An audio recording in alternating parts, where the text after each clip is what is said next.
For this plenary session, you are going to have a fantastic show in store for you.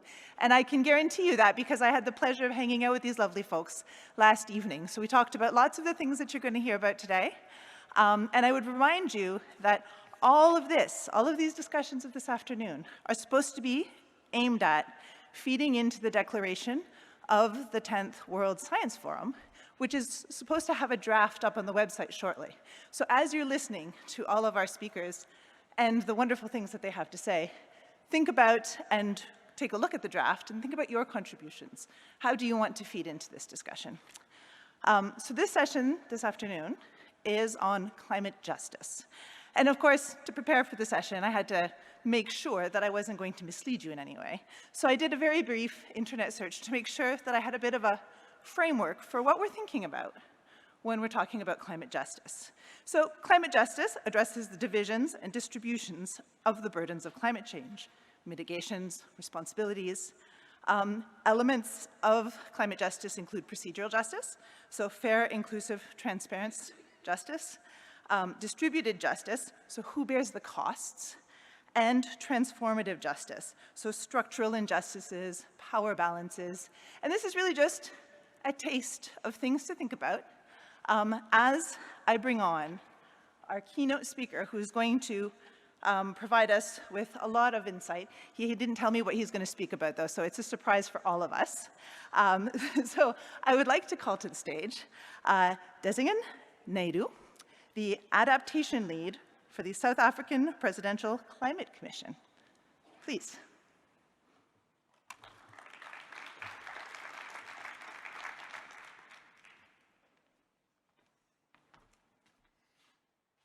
Dear colleagues, good afternoon to all of you. I was telling Akisa there, the air conditioning is deliberately low because this is the postprandial paralysis session. Yeah, it's wonderful to see you here and to engage a fantastic symposium thus far, and congratulations to the DSI and the DSI family for putting this together. It's wonderful that we have had 118 countries represented here, every one of which is going to take at least one crate of wine back home with them. So we're going to be responsible for some global inebriation over Christmas. I want to talk to you about climate justice, and I'd like to get the slides on, please. Excellent. And the role of science and innovation in climate justice. This is echoing a bit, I'll put it a little bit away. So a starting point of this is to just remind ourselves around how we are engaging the issue of climate justice in the world. And the thing to emphasize is that it's no longer just a science conversation, it's no longer just an activist conversation. It is in fact impossible to find a forum anywhere in the world that isn't seriously engaging the issues of climate change, in particular around its negative impacts, but increasingly starting to talk about the opportunities associated with climate change around elevating us into a transformed economy in the world. So this slide, for example, which will be familiar to some of you, is from the World Economic Forum. The World Economic Forum puts out a global risk register every year in January. The next one you will have in a month from now. This is from 2022. And the thing to emphasize there is that for the World Economic Forum, which is the boardroom view of the world, the top 3 risks to the global economy in 2022 is in fact related to climate change. In fact, if you look at the 5 to 10 year horizon on those graphs, the top 5 of the top 10 risks are associated with climate change. And we are intimately aware of this barrage of new information that is coming into the space. And this is a little soupçon of that. So over 21-22, we have got the bulk of the 6th assessment report from the IPCC. And I should emphasize that it is the first report that is reporting a scientific consensus on climate change and climate change impact. This is critical. Because for the 4 before that, we were having a bun fight around the world with a fringe group of scientists insisting that maybe we're not on the right phenomena. We are now there. And this report makes that very clear. And I'll talk a little bit more about that report just now. But the second thing to put out is the emissions report that has come out of UNEP in the last couple of months, talking to us about the narrowing window of opportunity that is available for us to actually stick to the 1.5 degrees Celsius target. Some people have resorted to calling it the 1.5 degree dream. It's an unfortunate terminology, but it's certainly starting to look like that. And then the other thing that we should take notice of is the state of global climate, and this is the report that has come out of the WTO. And what it is saying very explicitly, and there's a uniformity among all the institutions that are engaging it, is that we are definitely going in the wrong direction, and we're going in the wrong direction very rapidly. We thought we were humming along a decent road for a while, and then Ukraine happened, and an unfortunate response to Ukraine was some countries going back to the thing that they knew, which was fossil fuel, to maintain their energy security. Just to remind you that there is an expanse of impact around this that we don't talk about enough. I think we talk a lot about the extreme weather events, the heat waves, the high energy storms, the floods, and the droughts. Sea level rise is very much part of our conversation. But alongside this is the issue of climate refugees and climate migration. The Groundswell report from the World Bank says that by 2050, 89 million Africans will be moving inside the African continent on the back of being driven away from their places of livelihood on the back of climate change. The UN IOM says that is a wholly inadequate number. They're talking about environmental degradation as a driver, a much broader category, and talking about 1 billion to 2 billion people that are going to be moving around the world on the back of climate change. The part that doesn't get too much into our conversation and is absolutely critical right now is the issue around violent extremism and conflict on the back of climate change. In fact, the African Union Peace and Security Council, in its November meeting 2021, met under the banner of climate development and security as a nexus, driven in part by the coup d'etats that have happened on the African continent in the last little while. We've had 5 in the matter of 2 years, some of them very directly related to resource scarcity on the back of climate change. So this is the scenario that we're actually looking at. Quick reminder of the IPCC report. In the manner of the UN Secretary General, and we've gotten used to him now, he's a little bit dramatic. So he called the Working Group 2 report an atlas of human suffering, and frankly, is not too far off the mark. The impacts are devastating. And we know this, we live it in this part of the world. We have had a high energy storm that has resulted in what we call a rain bomb event in the city of eThekwini. 500 people lost their lives. There are several still missing. It's been pegged as a human rights crisis in our system, simultaneous to which another giant city in this country, Nelson Mandela Bay Metro, is in its 7th year of drought. And this story is replicated across the continent and, in fact, across the world. So if we're looking at the Horn of Africa as an example, it is now in its 5th monsoon fail in a row. It's absolutely devastating. And this window of opportunity to close that gap is decreasing very, very rapidly. The thing that we've been talking about for a while, that in the global scenarios, for every 1 degree increase in the global average, we're talking for the southern part of Africa, and I very deliberately do not say sub-Saharan Africa, the southern part of Africa has roughly twice that. So the 1 degree elsewhere means 2 degrees for us. And more recently, the United States is saying exactly the same thing. So there's a change in the nature of the pattern around how this is operating, and we're seeing some devastating effects, including the weakening of the North Atlantic pump, which means the circulation system of the ocean on the back of climate change is putting a whole range of other things in absolute peril as we speak, and this is something we have to look out for. But the other thing, to quote Guterres again, is that it's exacerbating perhaps what he calls the greatest pandemic of our time, and that is global inequality. So what we're seeing on the back of climate change, and this is an important social justice question, is that clearly some people are able to deal with the climate change matters a lot better than others. As it happens, they're the wealthier people in the world, one, and two, they also happen to be the high emitters. So we have this paradox. The high emitters have low vulnerability, and very low emitters like Africa and South Asia have enormously high vulnerability to climate change. So for the global poor, we are definitely in the domain of climate despair. So to extend Guterres a little bit further, he says that when people say that we're all in the same boat, they're joking. Because some of us are in super yachts and the rest of us are hanging on to the debris for dear life.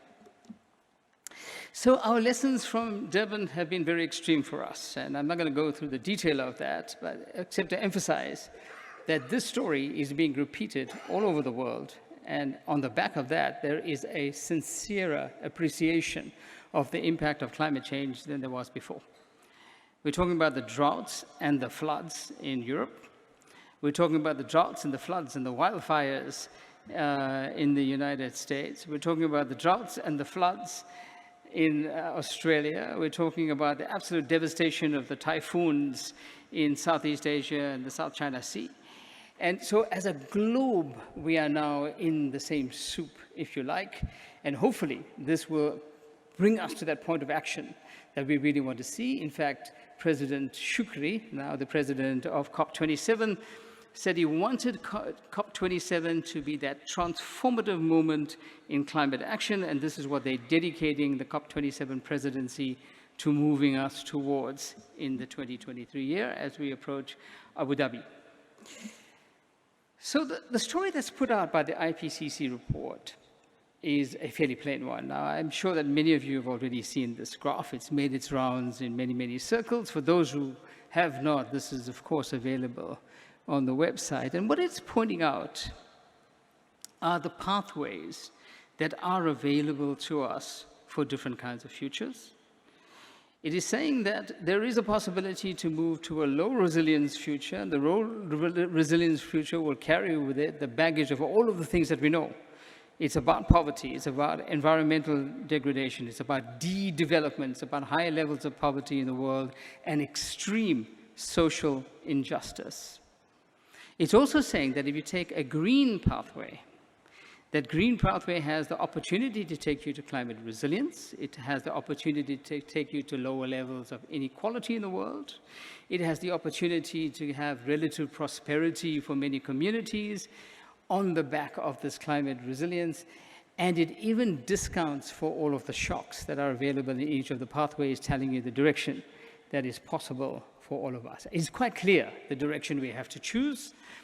But the decision-making in the last little while is not giving us sufficient confidence around moving in that direction. And there are big questions about what science needs to contribute to this debate.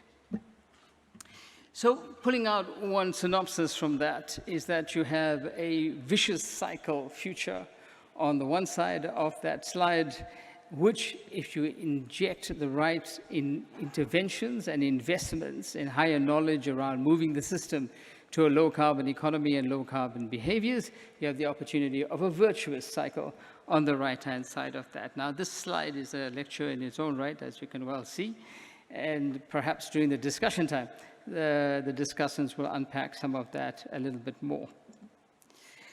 But there are other drivers inside the system, actually, because, I mean, good science and good knowledge have not always guaranteed good decisions. Because people don't rely on logic for the decisions. Decisions are often driven by other factors far away from the logic tree. Well, one of the issues that we've been discussing in the South African environment, because South Africa has got this dilemma. It's sitting on a fossil fuel asset. It's sitting on a fossil fuel asset that has been responsible for the levels of development that we actually see in this country. And people are quite attached to that. But one of the realities of the future is as the globe does a massive shift very quickly into the direction of a low-carbon economy, as it is already doing, there are many other factors that come into play, one of which is if you want to play in the global markets, then you're going to have to deal with two things. One is the CBAMs. These are the carbon border adjustment mechanisms. the formal new trade barriers, and they're already in place. And even if they're not, customer sophistication in those markets is dictating that they want to look at what your emission status is associated with your product before they purchase it. And for those of us who think that the export market is far away, it is not. It is in your local supermarket. It's in the Woolies and the ShopRite and the Checkers and the whatnot. That is where the global market is playing itself out. And if you're not producing at the right level of carbon efficiency and resource efficiency, you're not going to be in that game. And this, we're getting some resonance in the South African environment in the work of the Presidential Climate Commission. And of course, you heard from the chair of that commission last night, President Ramaphosa. You know these scenarios, so I'm going to give it a skip. I think it's fairly straightforward. And just to tell you that there are big shifts over time that we're looking at. So on the one hand, you need science to organize you to be able to make the transition. But you also need a large body of knowledge and a lot of innovation just to manage that transition as a whole. And I'll talk a little bit about that just now. These are some of the timelines that we're using in the South African environment. I'm not going to go into the specificity, but it's a bit extreme. We're talking about 2040 being the end of the internal combustion engine. It's not going to be 2040. It's going to be a 2040 drift. But the major point is going to be around 2040. And that's just a couple of years from now. And this is an entire manufacturing industry that's going to be turned on its head, as an example. So on the dimensions of climate justice, and the moderator has talked about this a little bit, there is an economic component of that climate justice, and I think we understand this reasonably well. There's an ecological component to this, the environmental justice component that has been part of our lexicon for at least the last 5 decades. I mean, this is the year we're celebrating 5 decades of the Stockholm Conference, for example. The thing that isn't on the radar sufficiently is the social justice element that we are looking at. And that's why it's super critical that the organizers of the World Science Forum are actually gathering us around this theme. Because in working towards this prosperous, climate-resilient, equitable global society, we're going to have to deal with the sociological transformation that we need to have. So using South Africa as an example, and this is being replicated in many, many, many countries around the world right now, I'm happy to say, all in the formative stages, but with the right kinds of start, is that we're looking at these 3 things happening together. I mean, the one is that we have to organize ourselves to a much, much higher level of adaptation and resilience in our systems. And we know this, and we know this well. And there's a tipping point study that's been published by the CHPC in South Africa a week and a half ago, and it's saying that the tipping points that we're looking at in the South African system, and there are 4 tipping points that are put out, are absolutely extreme. In order to deal with them right now, we have to deal with the issues of adaptation and resilience because the mitigation will not allow us reprieve from that. The second is the decarbonization agenda, and we should be accelerating into the decarbonization agenda. So the Ukraine story, our hope is a temporary obstacle because if it hangs around long enough, it's going to lock in a fair number of countries in the world into a 40-year timetable, reattaching to fossil fuel and extending this timeline incredibly badly. And the third is the issues of the just transition. I'm not going to go too much over this. And they're available, of course, in the presentations that will be available to you. I want to talk much more about the impacts that we have to deal with related to this transition. So these are some of the sectors that are affected. In the South African environment, these will probably be the top 4 sectors. But below that top 4, there's another 4 that's pretty close by. You'll be familiar with that. So the whole of the coal value chain, the broader fossil fuel value chain, the automotive industry, we're an automotive exporter, agriculture and food security, absolutely. And there's a lot of that discussion happening in this conference already. And tourism is a big factor in the environment. This is how we've arranged the way that we're thinking. And the thinking is this. The thinking is a just transition framework. It was developed by the PCC through a multi-stakeholder consultation process and lots of research and input. It has now been adopted as policy by government, so it's now state policy. It no longer belongs to the PCC. The key components are this. One is that there has to be an equitable distribution of both risk and benefits inside the system. And equitable is important, not equal, equitable. The second is that we have to have an inclusive approach to the transition that we're talking about. The third is a realization that we cannot repurpose the entire coal value chain into a renewable energy economy. It's just too hard. That there are going to be some victims around this, and the victims have to be supported. So we have to create the right kind of social security net to catch a generation of people, small numbers of people, hopefully, that don't get lost inside the system. Because the endpoint is great, but the way you get there matters. And then there's the issue of restoration around how to organize for previously disadvantaged people in our system. And this is race-based, it is gender-based, it is age-based in the South African society as it is anywhere else in the world, into a structurally changed economy that has much more inclusivity than its predecessor. So just to emphasize, the three components of the justice is the distributive justice, the restorative justice, and of course the procedural justice as to how we make these decisions. I'm not going to dwell too much on that. This information is freely available on the website, including presentations on this topic as well. And there are very particular outcomes we're looking in each of this: higher resilience, Gini coefficient as a marker around the restorative justice, and having an inclusive decision-making system, including an overall of part of our governance framework inside the system. And I'm happy to say that the other countries that we are working together with around the world in the climate change space, including the International Climate Committee's network, this is 23 countries around the world, have now all adopted that, including the notion of a just adaptation that was announced at COP27. The markets are obviously affected, the labor market in particular, because there's a transition in the labor market. Some will argue that this is the catalyst around the labor market transformation we should have been doing 20 years ago, and I would subscribe to that. So this is a catalyst in that process. The whole issue of economic diversification in the system, which is badly needed and has been needed for the longest time, the social support mechanisms, engaging the issue of governance, and of course the critical issue of climate finance. So I'm going to round up now, and I have to say, for those of you who are research managers in the room, no, there was no ethics procedure, and no permissions were granted from these Naidus. I can say they're a lot older now, and they don't hang around in bars like happened in that case, and yes, their parents were responsible. And we're in a pact now, you're not going to tell them anything about this, because I'm going to be in trouble elsewhere. So we used to have these discussions at home, and what's your go-to point around the help that you need? And this is what they said. The smallest one, who at that time is sleeping on a bar stool, said, Tinkerbell will help. It's an interesting notion. Because what that means for me is that we can't just go back to the usual partnerships. We have to drastically increase our talent base and our perspectives base if we want to have a really innovative way of moving into the future with social justice.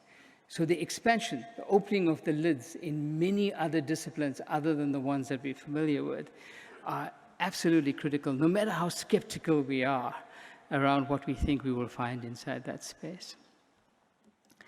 The younger man, who's a much older man now, said Batman will solve the problem, obviously, and we agree with that. I mean, Batman's superpower, apart from his race supremacy, is, of course, he has a toolbox. He's an innovation guy. It is about technology, and technology plays an incredibly valuable part about where we're going to. It's an important instrument around us achieving the social justice that we want. But the other thing that is particularly binding for me is what came of the oldest one. At that time, she was very deeply into ballet. And the thing is, everything is possible from the fifth position. And what that is talking to is self-mastery. We're not just drawing down from the shelves anymore. It's how we change as individuals that really, really matters. We have to change the man in the mirror. Because if we don't change the man in the mirror, we're not going to get the sustainability that we want to see. So, very quick on the roundup as a summary. I really liked what Sudeep Parekh said yesterday around being a revolutionary band, because I like to think of us as that. So this small revolutionary band, this global S&I club, Science and Innovation Club, have got to do these 4 things. Top of the agenda, very immediate, are early warning systems. The United Nations has said that the WMO is going to have a functioning early warning system for the globe within 5 years. It might not be 5 years, but it's certainly going to be an important start. The second part is that we have to go very deeply into adaptation, and maybe in particular the whole notion of locally led adaptation. Because adaptation is a local process. So the macro things will work, but it really matters what happens on the ground in your backyard and creates sustainability in the system. The third is the accelerated decarbonization. And here, technology is going to play a huge role, but so is governance innovation and social innovation and financial innovation. Absolutely critical around getting our control systems to work. And last and by no means least is that we have to socialize this notion of the just transition in a very graphic way. Now, in the South African environment, we're putting a lot of investment in this. We're getting a lot of flack around this. But having the conversation so that people own the narrative around moving forward is the surefire way if you want to achieve that social justice outcome. It is absolutely super critical. And so this combination of things, and of course each of these have massive subsets behind it, is the general blueprint around us moving towards that social justice outcome that we want to see. But we want to see that social justice outcome supporting a prosperous society that is equitable. It is absolutely key.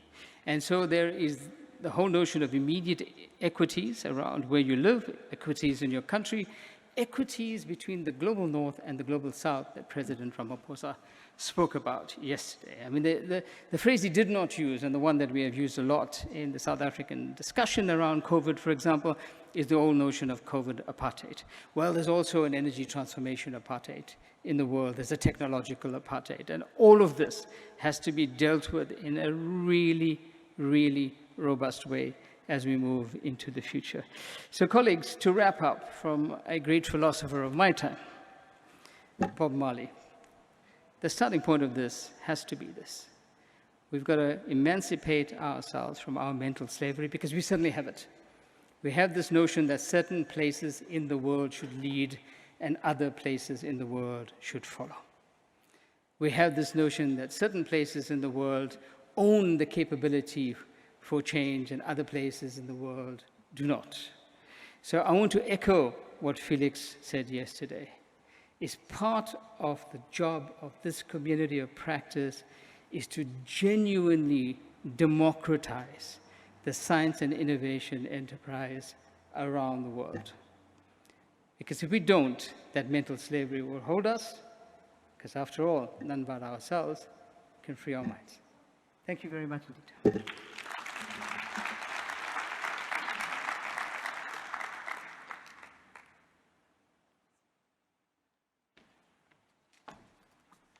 So now, tell me I wasn't kidding. That was awesome, right? Yeah, I mean, I totally knew it was going to be, although he didn't let me know what he was going to talk about. In fact, I was so excited to hear what was going to be said that I didn't even introduce myself. So I apologize for that. My name is Nicole Arbour. I'm the Executive Director of the Belmont Forum. I'm not going to tell you anything about that because obviously you know, but if you need to Google, we are not a mall in Australia, just in case you were wondering. I also wanted to start by asking if Magdalena was somewhere in the room. I didn't see you come in. If you haven't got your microphone, can you go visit that nice gentleman at the back?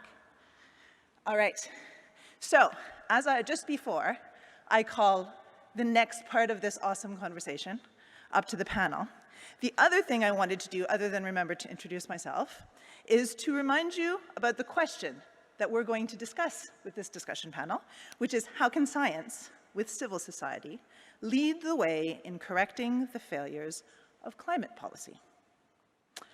And so, with that, I'm going to start by inviting up our esteemed speakers. Now, the other thing I'm going to tell you is I'm not going to go into their full CVs as was asked by the organizers. They're all on the website. They're pretty detailed. I've read them a few times. They're awesome. But I'm going to call Felix Dapare da Cora, President of the African Academy of Sciences, who we had the pleasure of hearing yesterday, and we're going to hear again. And then Ramia Al-Bakain, Professor of Analytical and Environmental Chemistry from the University of Jordan. Roger Pelke, Professor of Environmental Studies, the Environmental Studies program at the University of Colorado Boulder. I will get Magdalena once she's got her mic. Aziza Rangunwala, the Senior Campaign Manager from Groundwork.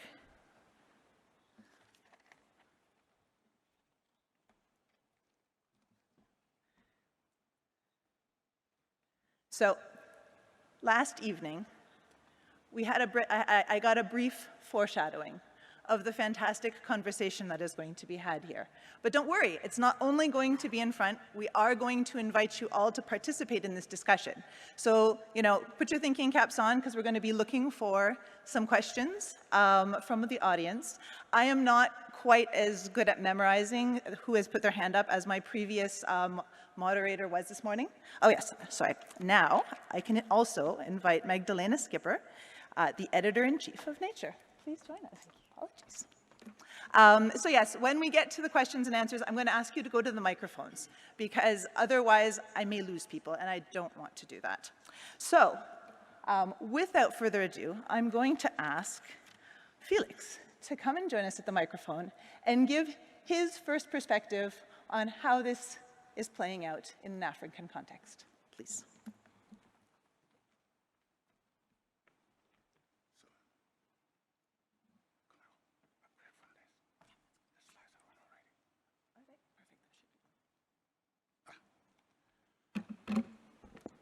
Well, thank you very much, Madam Moderator.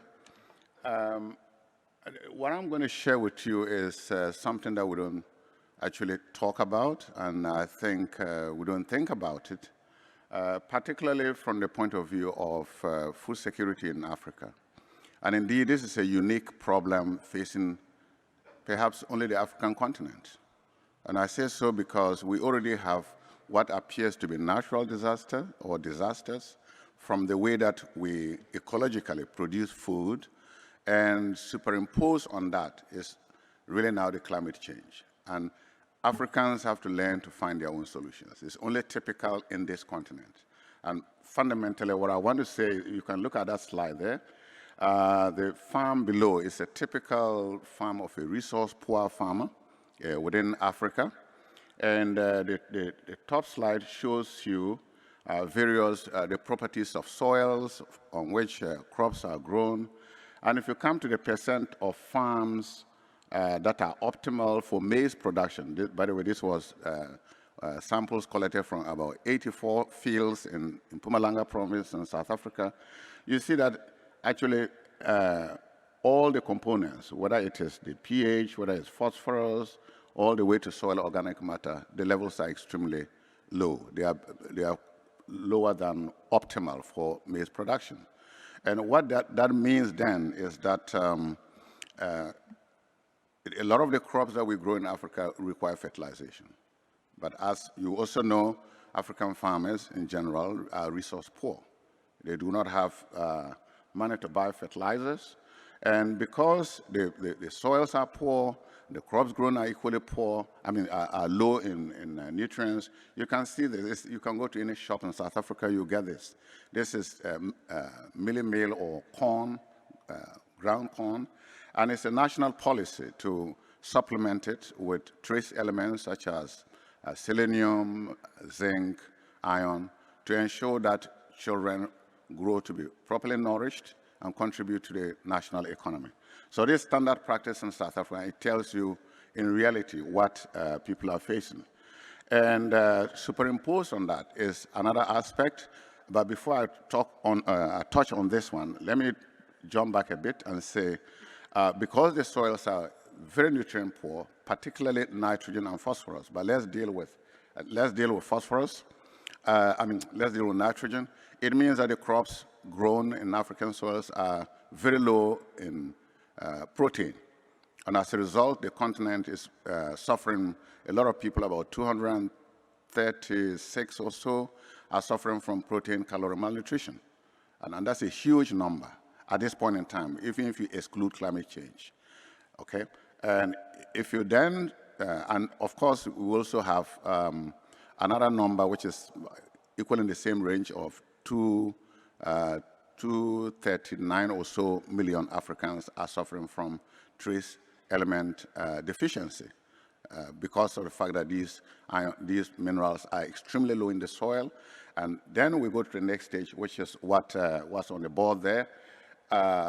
Science has shown that when you grow plants under high CO2 carbon dioxide conditions, or you could just call that rising carbon dioxide conditions in the atmosphere, it also now brings a second biological effect, is that plants growing in high CO2 or carbon dioxide tend to take up very small amount of various mineral nutrients, especially if you're dealing with what is often called the C3 species. And that includes the common foods that we eat, like rice, like wheat, like barley, potato. Those are all what we call C3 plants. And through some metabolic processes, these plants are not able to take up enough mineral nutrients from the soil. So we have, a double jeopardy. And so this graph there, suffice it to say, even if you don't know what the amino acids are, just take it that the black bars represent plants that are grown in a normal atmosphere with normal level of carbon dioxide, whereas the empty boxes is where the plants have been grown in relatively higher carbon dioxide. And many of the amino acids you see there, have been decreased. Their concentrations have been decreased by growth in higher carbon dioxide levels. And of course, carbon dioxide is still increasing. There's no way we can stop it. So it's important that we recognize this aspect. This another C3 plant, just to confirm that what we are seeing is real. You can see again the black bars, which is normal, are higher in general across the board for many of the amino acids compared to those that are grown in higher CO2. So Africa suffers from two things: inherently low mineral nutrients, which creates protein calorie malnutrition and macronutrient deficiency. Now you superimpose high CO2 in the atmosphere from all, whether it's from fossil fuels or whatever, it then further induces lower uptake. And so as a result, the problem that we have is likely to actually double with time as the CO2 concentration continues to rise. But I think along that, there are some potential remedies. It's not all a doomsday. And I don't know how many of you have heard about the Great Green Wall of Africa, a major initiative by the African Union, which I think has huge potential to mitigate, but also to cause climate adaptation. It starts from the northern part of Senegal across to Djibouti, 4,400 miles by 9 miles. Now the width is 9 miles, the length is 4,400 miles. Now you can see that line there. Already some parts have started to vegetate, as you can see. This is along the Sahara, by the way. And you can see how much carbon is stored in those plants and potentially how much carbon is already stored in the soil.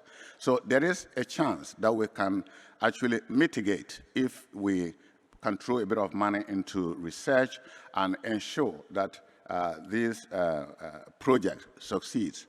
All what we need is investment of resources, money, from everywhere, because once this is done, the carbon that's being absorbed and stored in plants and in soil is actually not for Africa alone. In fact, this kind of project is more likely to benefit Europe immediately before it comes down to a place like South Africa. So this is something that I'll encourage people to invest in so that we have a collective approach to how we can reduce the effect of climate change. Thank you very much.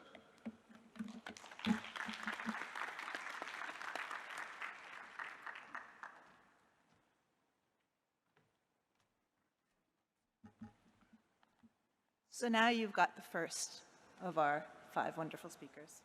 And from this, I think there's a very smooth transition into discussions from an analytical and environmental chemist. And so I'm going to invite Ramia Abakain, Professor of Analytical and Environmental Chemistry from the University of Jordan, to say a few words.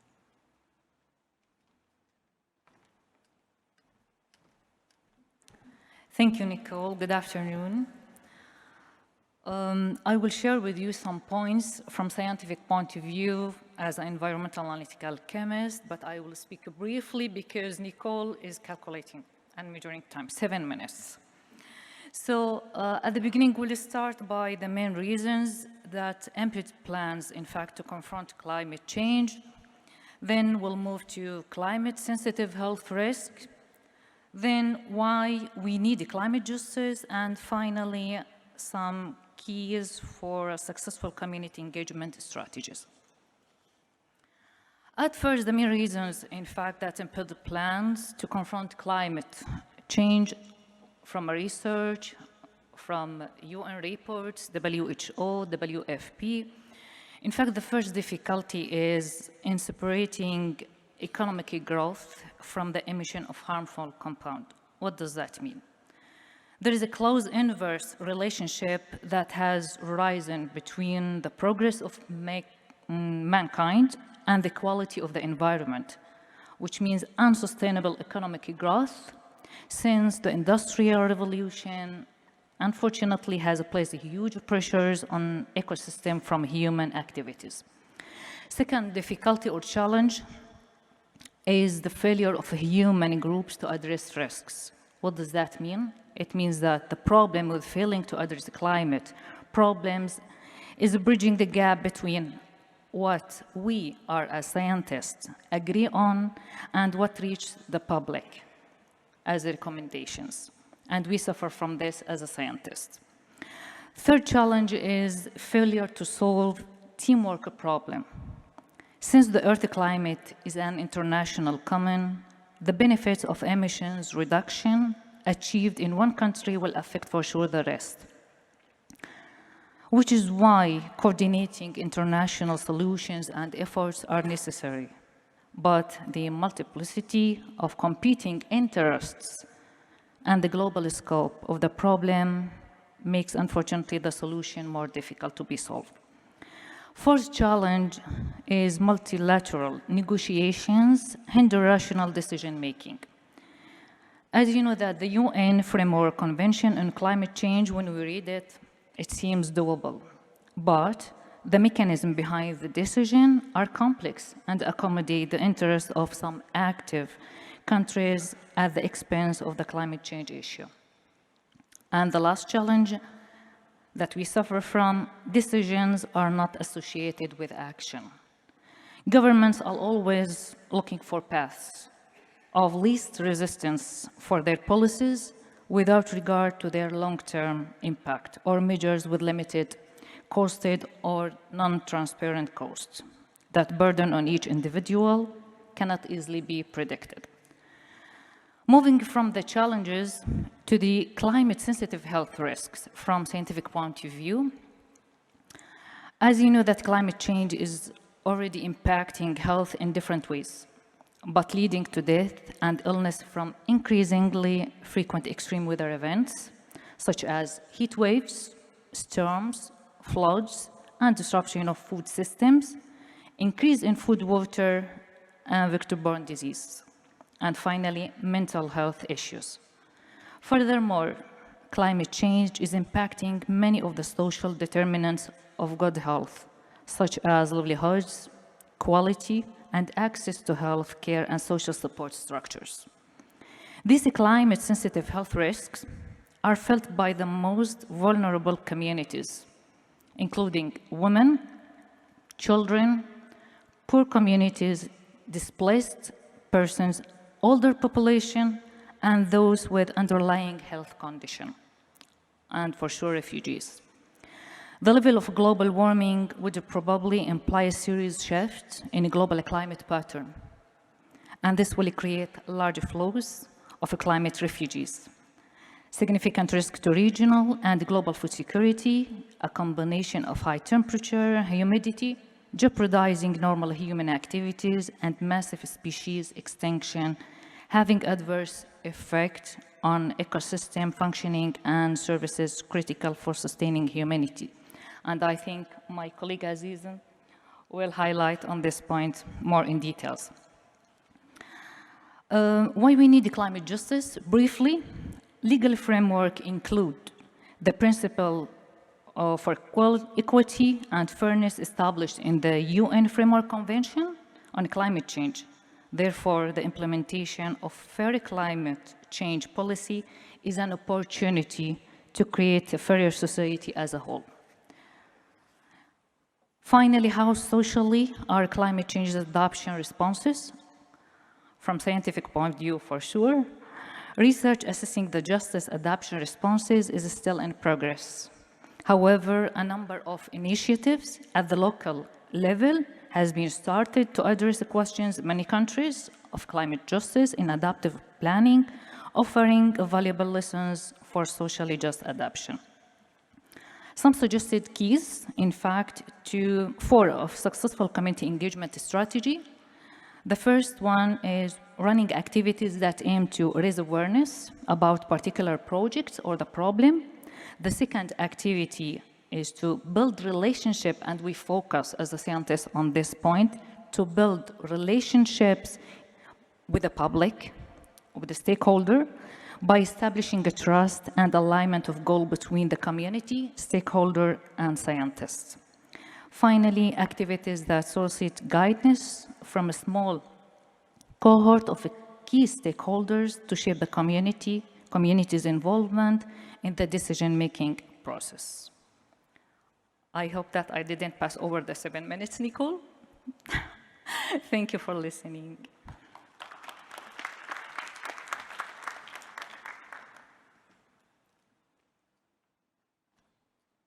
You didn't pass over the 7 minutes at all. In fact, you had 1 minute to spare. You could have waxed poetic. It would have been great, I'm sure. Ah, there you go. So I realized also that my plan was to have a conversation, and there I was. I invited Felix by his first name, and then I went and was very formal and invited Ramia. I apologize. I wanted to treat everybody equally, and so now I have to decide. Sorry. See? There, I told you. How am I going to bring Roger up to this discussion? So I hope it's okay if I invite you up by your first name, and we continue in a conversational format, please. Thanks, Nicole. You could say, hey, you, come up here. All right, I'm going to go fast. I have 7 minutes. My presentation today is focused on what we in the scientific community can do to not make things worse.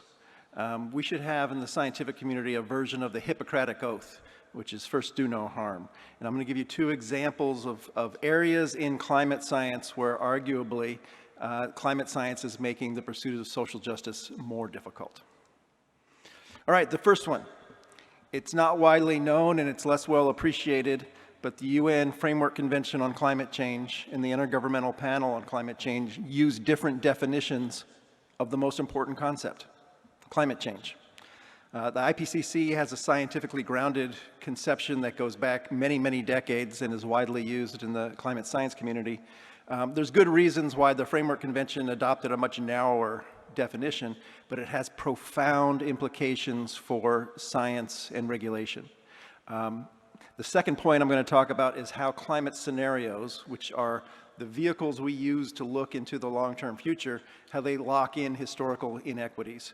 And they're invisible, we don't see them, but they're there and they're important to expose. All right, I have the definitions. I'm not going to read them, but the key point is that the Framework Convention definition of climate change refers specifically to changes in climate that result from the emission of greenhouse gases. That's going to be really important when we talk about things like adaptation, loss and damage. So loss and damage from climate change. That word climate change is really important in a regulatory framework or a policy framework. What it means is that in order to identify loss and damage, under the Framework Convention definition, you have to be able to attribute whatever portion of losses have occurred to the emission of greenhouse gases. Now, I have a nice long quote here from Ernest Rau at Munich Reinsurance from just a couple of weeks ago. Science cannot provide a sort of legal proof which can be taken to court in the legal systems which we have in Western societies. But in 10 years or so, will it be clear and will it be narrowed down to one single number and say, well, 25% is climate change? I don't believe it. One reason why rich countries were happy to sign on to the loss and damage framework recently in Egypt is because there's a little bit of a secret there. Arguments over loss and damage can go on for years, for decades, before any money changes hands. So the narrow definition of climate change, which has bureaucratic and political reasons, but it makes loss and damage compensation subject to contested science. And in the real world, it places it out of reach. So science here creates a practical barrier to social justice. And I just want you to think, how would our world look differently if instead of saying, let's deal with loss and damage to climate change, and instead we talked about loss and damage to climate? That one word change could make an entirely different policy framework come into view. All right, so I'm going to rely on a recent preprint from a group of Indian researchers, which I wrote on my little blog, was the most important climate paper I've read in the last year, maybe longer.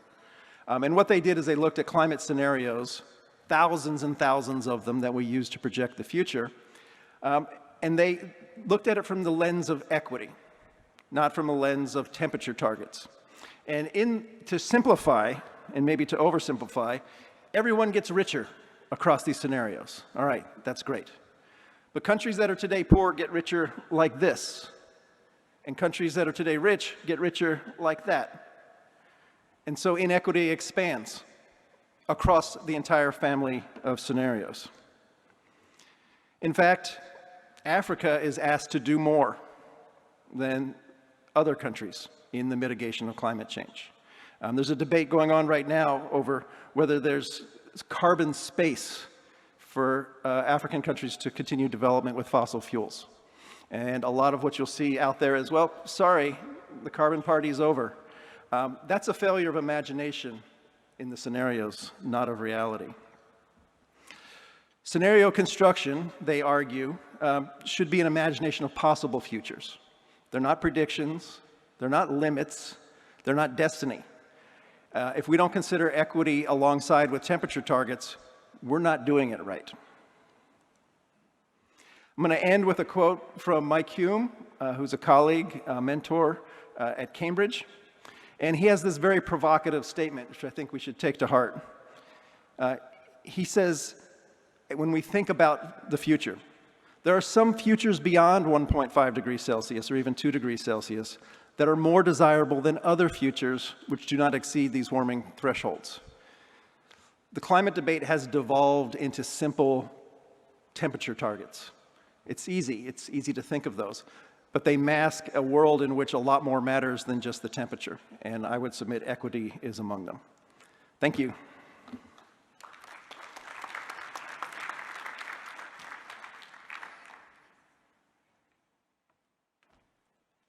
So my speakers are keeping amazingly to time. I don't even have to give them symbols. It's wonderful.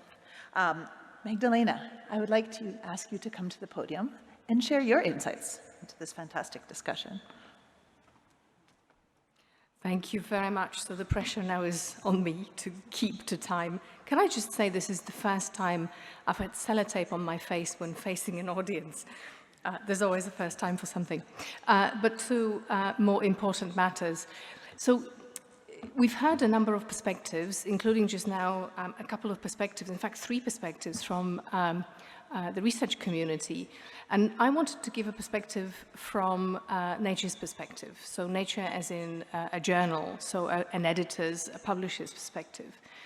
And I will start by saying that as important as doing research is, of course, sharing the outcome of that research. And yes, actions speak louder than words, but the words have to be spoken first in order then for the knowledge to be shared and actions to follow. And so what I will show you is our contribution, Nature's contribution towards what I see as climate justice. In fact, Climate change, climate crisis has been an editorial theme for Nature for at least 3 years. So has been social justice. And this panel gives me an opportunity to bring the two together. We've been covering climate crisis for a very long time, but for example, 3 years ago in 2019, we joined Covering Climate Now, which was a global, which still is ongoing, global journalistic initiative to cover intensively climate change. We announced that in our editorial. And as indeed I'm showing you in this excerpt from the editorial, mentioning that we covered the very first IPCC meeting back in 1988 and have been writing on this topic ever since. And of course, just a few weeks ago, we had COP27 in Egypt, and we covered that extensively. And in fact, it's great that I'm following Roger, although the message that Roger delivered is a very depressing one. But in focusing on the coverage of COP27, we particularly focused on climate finance. If we're going to move towards climate equity, we have to focus on climate finance. And I want to emphasize this guiding role of science. I'm a little bit optimistic than Roger was. Again, showing that already several years ago, a sister publication, Nature Climate Change, was talking about loss and damage quite early on, much earlier than most other media. And most recently, we've placed quite some emphasis on talking about how that climate finance justice is a key to climate justice more broadly. In the run-up to COP27, we talked about, we effectively rallied the research community to put pressure on policymakers and political leaders so that those who represent rich countries really embraced those talks of compensating for loss and damage. And even though, I mean, the way that Roger presented it, that it was okay for rich countries to agree to loss and damage charges or finance, we of course know, in fact, that even those talks were very fraught and in fact delayed the ending of COP27 itself. In the most recent editorial following the COP, we argued that in fact science has a role to play, and we suggested that IPCC should step forward and produce some kind of a synthetic review or a scoping review, looking at the potential from existing science to guide how subsequent climate finance talks should proceed. And so staying with this idea that research can guide climate policy, here's one example of just a 2-year-old paper specifically looking at justice-centered framework to propose revision to carbon pricing. So again, reinforcing the same message that we have to look at that justice, social justice element. And this particular paper modeled I tried to demonstrate how this cap-and-trade policy was in fact going to be unfair and inadequate without taking the justice-centered approach. Again, very much echoing what you just heard before, this is an example of a comment. This comment was written by a group of mainly US-based researchers and policymakers. And the comment mainly pertains actually to the US itself. But even there, so it's addressed, I guess, mainly at the Biden administration.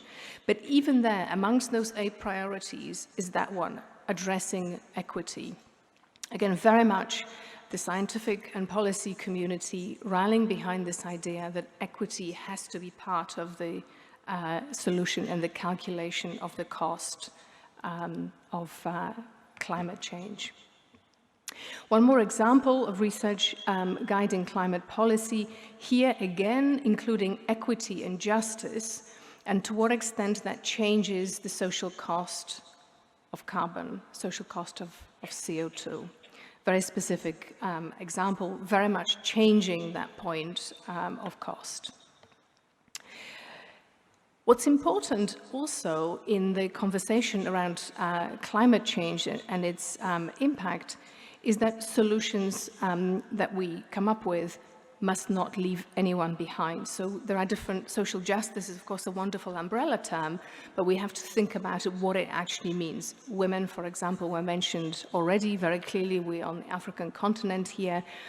Giving you examples of some opinion pieces, a Worldview published specifically to make a point that net zero plans, as they are at the moment, exclude Africa from true solutions. And by and large, it's because the data and analyses from the African continent remain incomplete. So they tend to be put to one side, and that cannot, of course, be sustained. Another example here, I deliberately put an example of water being at the heart of the solution as a sort of downstream effect of climate change. And the reason why I mentioned water is, of course, that's something that is on UNESCO's agenda, very high on the UNESCO's agenda, and UNESCO, of course, is a co-founding member of World Science Forum. Gender was already mentioned. I want to emphasize that importantly, when we talk about social justice, we have to look at what social justice means to different constituents, part of the society. For example, perhaps not an obvious example that blanket bans on fossil fuels hurt women and lower income countries. So solutions that are found to these bans, or how those bans are implemented, cannot be applied regardless. They have to take those particular situations and those constituents into consideration. And gender perspective has to be taken into consideration when we talk about the scientific bodies such as IPCC. Is that body itself sufficiently representative of all the stakeholders in the society? And if not, then does it risk not representing appropriately all of the stakeholder needs? That's something that has to be exposed and written about. It's also important to celebrate solutions when they work. Now, here's an example, not from this continent, but from the Amazon. And the reason why I'm sharing this example with you, because in this room and other rooms in the conference center, there are many examples and many conversations about how to bring indigenous knowledge in indigenous communities together with researchers, policymakers, and politicians. Here's a wonderful example of how protecting the Amazon forest can only really work if indigenous communities are engaged, involved, and in fact plans for protections are co-created with those communities. So those communities are involved at the very inception of action. Another example of solutions that work, so here's a very recent, just from the summer news piece on how science could aid the US, in particular here, the US's quest for environmental justice. When we think about environmental justice, we don't necessarily think about the global north, but let's not delude ourselves that everything is wonderful and problem-free over there either.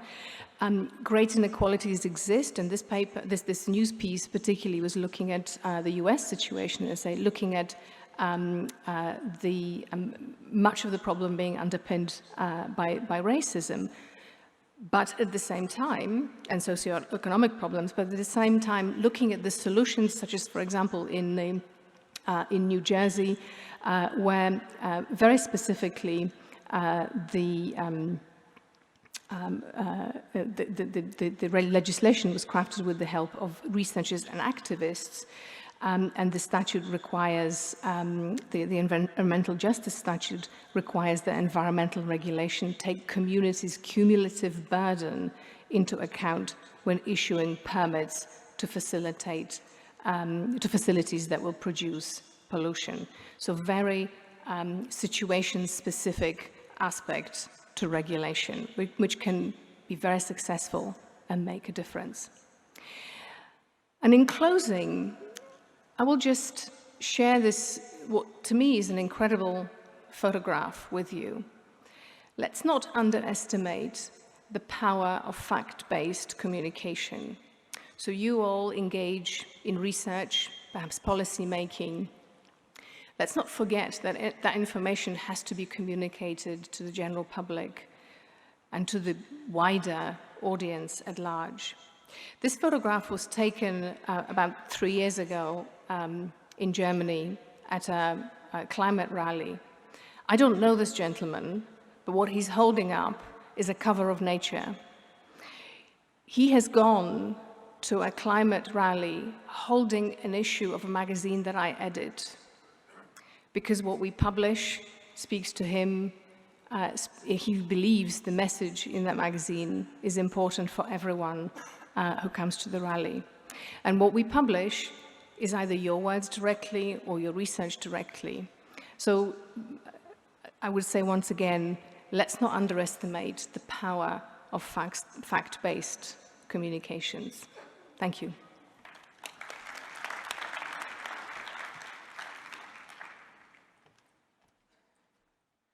Science and society, music to my ears. Some of the things that I think about and really love to hear the most. I mean, I love all of it, don't get me wrong, I'm a really big science geek. So with that, I'd like to ask our last panelist, Aziza, to join us here at the podium and feed in from the science and society perspective, please. Thank you very much. So I am part of civil society, but I also think that the rest of you are also part of civil society. So I'm trained as a medical scientist, and when SARS-CoV first broke out, I thought, well, MERS, we studied it quite well. We could eradicate it, let's say in 3 months. Because I studied viruses, that's what I thought. But I forgot to study human beings. And boy, did I learn a lot about human beings in the last 3 years. The world, the Earth, the planet, is a finite resource, and it's not a biosafety cabinet, unfortunately. There are so many variables, and there's so much of history that led us to where we are today. I mean, the current systems we're looking for are about exploitation of land, labor, living systems. And we know by now that we need democracy, we need decentralization, detoxification, and decarbonization. So when we unpack how science can work with civil society to address the failure of climate policy, we need to be aware about the complexity and vastness of science itself. I mean, economics is also a science, right? It's not just about lab coats. There's a rift between science and society, but there's also a rift between scientists in the science community, because some people see the hard sciences as being the more tough stuff, you know, and the soft sciences and the clinical sciences and social sciences as a step down. So we can't ignore the fact that there's power dynamics and rifts in the scientific community. And if the scientific community don't have solidarity amongst themselves, how do they then build trust with civil society? I mean, Prof. Ramia spoke about stakeholder engagement, about building trust, how important that is, and building rapport. And that's so interesting because historically in the climate movement, social scientists actually had a late entry. And policy failure is all about, it's always neglected the social dimensions of climate change. I mean, there's an interesting graphic about carbon tunnel vision, where we're just thinking 1.5, 1.5. And yeah, we do need 1.5 to survive, but we also need a lot of other things when people are literally starving every single day. I mean, we can send people into space, and there's value in that, and it's amazing. But the fact that as humanity we can do that, yet people are still dying of starvation, you know, I cannot marry those two, and we just can't find how we're looking at equity. And equity is important. It's been mentioned by all the panelists. And the roles of civil society is neglected in literature on citizen science. I think we should call it public interest science. I mean, every child is born a scientist from a very young age. curiosity, discovery, trying to find, creative solutions. I liked what Desigan did about Tinkerbell and Batman. I mean, we can also go into realm of fiction and futures thinking as well. Adding some creativity and art into how we do science is also important. And we can't just always concern on the facts. I'm not saying facts are boring. Facts are very important. So when we talk about community-based research and participatory action research, we need to look at power dynamics. We cannot ignore power dynamics between fence-line communities and researchers, because usually there are those dynamics. I mean, a lot of research in Africa is led by non-African scientists. And that data is also stored in their databases. So there's a lot about open science we can talk about, but I won't go into detail about that. So at its most basic, climate change impacts people, and response measures depend on people to be successful. Because we always know implementation is a failure. COP27's theme this year was about implementation. That's the theme. It's a word. It's a tagline. It's not an actionable item. And I think what was important that Desigan mentioned was about restorative justice. We are in an extractive economy, and we need to seek to look at restorative justice. Without restorative justice, we cannot move forward on an equal, level playing field. And loss and damage is not about the global south wanting handouts from the global north. It's about reparations from the biggest polluters who've plundered the earth. We literally inherited paradise. The most beautiful oceans, beaches, mountains. I hope you get to explore Cape Town if you're not from here. It's beautiful, but humans are destroying it, pumping sewage into the most beautiful beaches. And it's not about being a tree hugger when I say that we are linked to nature. We are part of the ecosystem. Our mental health depends on us walking barefoot on grass on the beach. I hope you get a chance to do that. I mean, so when we talk about science and civil society, we always say, well, science is not without bias. We know of many interesting publications. You know, as an early scientist, you get told you have to publish or perish, and sometimes it's just publications. Where's the research impact? What difference are we making? New grant systems now want to see collaboration. They want to see collaboration with civil society. They want to see collaborations with communities. But communities are skeptical. We saw that with vaccine hesitancy. And then, just lastly, we think about health, how it took a while to center itself in climate change. Look at sexual and reproductive rights. It was always done from a population control lens, not from bodily autonomy or agency. And we need to have hard conversations. Neoliberalism is as real as the double helix, and we need to discuss it. We have to link emissions with impact. Patriarchy, it's deeply personal as it is political. And we should talk about it as scientists, as a scientific community, and address ongoing power dynamics. Lastly, as scientists, I really think we should lead by example and have our values and our actions match with integrity.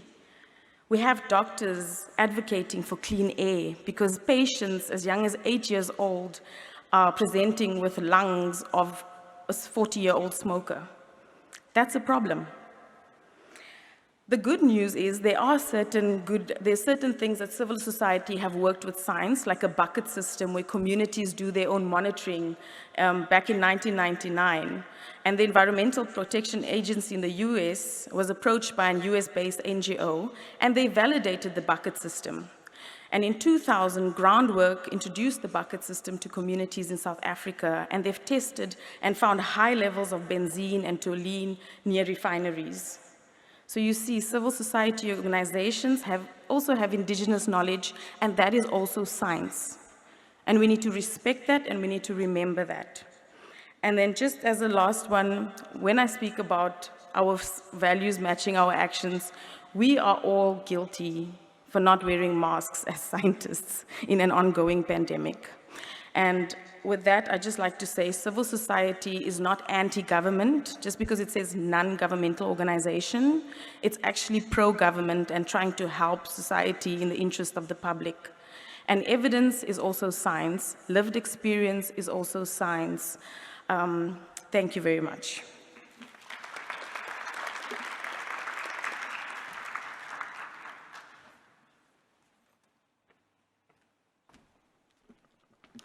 Wow.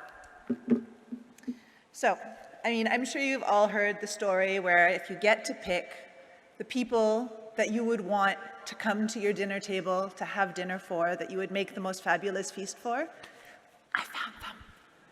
I'm not sure I can share, but you can try. Anyways, if any of you are in Montevideo, just saying. And so with that, we have time for a broader conversation. And the way I would like to start this, while everybody is bringing themselves to the microphones that are distributed throughout the room, and if I look carefully, I can even see them, I'm going to ask our speakers, especially Felix, who went first, so he did not get to hear everybody else before him, if there's any comments or any reflections on what they've heard from the rest of the panel. And I understand your microphones should work from there, so that should be, you shouldn't have to get up. You can, I'm happy to give you the podium if you would rather. Well, excuse me, I think thanks to all my colleagues for the contributions they've made. Probably what has blown me off my seat is the last speaker from the perspective of civil society. And I totally agree with her that we tend to, in general, ignore. Scientists can make assumptions that those who are not in the laboratories are not necessarily scientists, and yet it is true and real that everyone in their own right is a scientist. They've got certain experiences which, when they share with society, it can lead to benefit for all.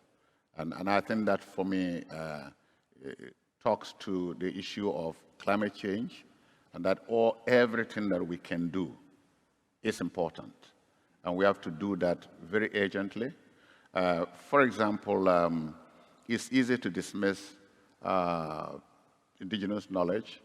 It's easy to dismiss traditional way of doing things, especially if you take agriculture, because you think that that is not sophisticated.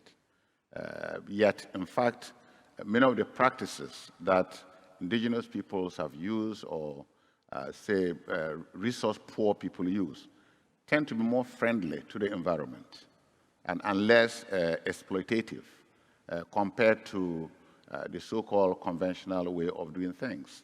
And in fact, when you start to look at truly native, truly indigenous people, whether it's in Australia, whether it's in New Zealand, whether it's in North America, or even in Africa here, they are actually the best protectors of the environment.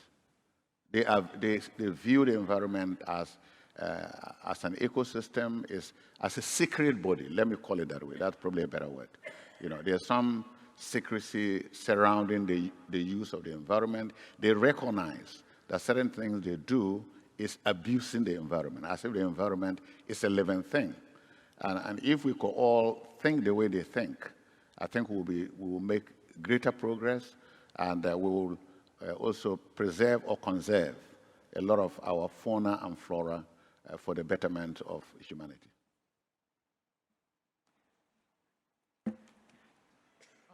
Thank you, Nicole. I will echo what my colleagues has already mentioned briefly, but I will focus on the point that Aziza highlighted, that we need to move from conventional research to applicable one, the one that we need to implement to solve the problem. And Magdalena, if you remember that we discussed yesterday this issue, that we need both. We need conventional research because we will not maybe see the results now. We might see the results maybe or the application later on. But for the moment, we have an urgent issue and we need to search for a solution.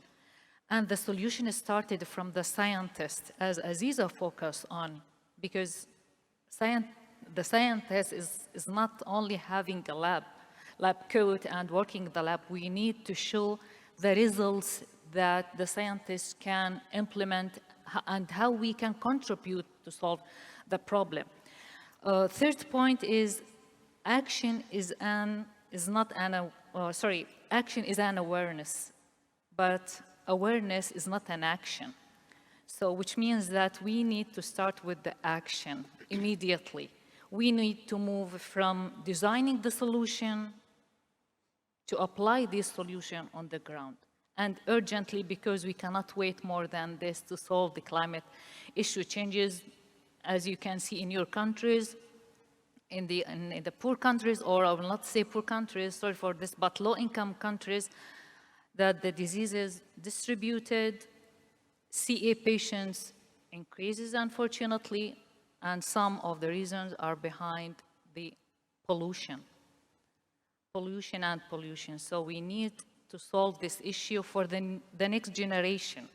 So this is from scientific point of view. I can briefly make all. Yeah, I'll just make a quick comment. A lot of what we talk about up here was about climate science for social justice. And Aziza and Magdalena both emphasized that social justice in climate science is also critically important. And I'll just give you an example. I didn't have time to talk about it in my talk, but of the integrated assessment modeling teams that produce the thousands of scenarios that give us a lens into possible potential futures, historically they're located in Europe, United States, and Japan. So there's an understanding perhaps why some futures are envisioned and some futures aren't. So bringing more social justice into climate science may help climate science contribute better to a more socially just world. I would like to make 3 points, sort of emphasizing, 2 of them emphasize what has been said already, and the third one I think has not been made yet. So my first point is, we talk about science and society, but scientists are part of the society. We forget the fact that we are all human beings, we're all part of the society.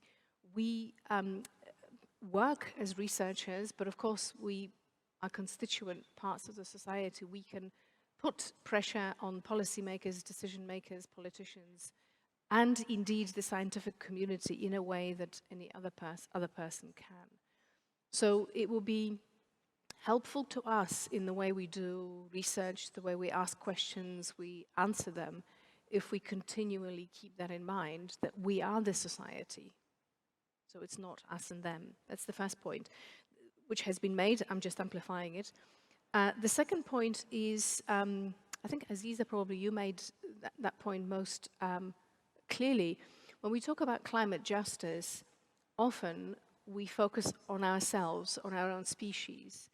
I think when we talk about climate justice, we have to think about the whole planet, about other species. We have that responsibility. So that broader perspective, it's not just justice for us, it's justice for everything that we share the planet with. And my final and third point is, there is a stakeholder group, which I think is absolutely essential as part of this conversation. And I don't think it's been mentioned, and that's the businesses and the business leaders. We as researchers, but also as members of the general society, point finger at policymakers, at politicians. We don't sufficiently often interact with business leaders, and I think that's a missed opportunity. So I would put it to all of you that that's an opportunity. I think we, as publishers, as editors, miss that opportunity, but I think all of us, we do. It's an important stakeholder that needs to be at the table. And I know, please.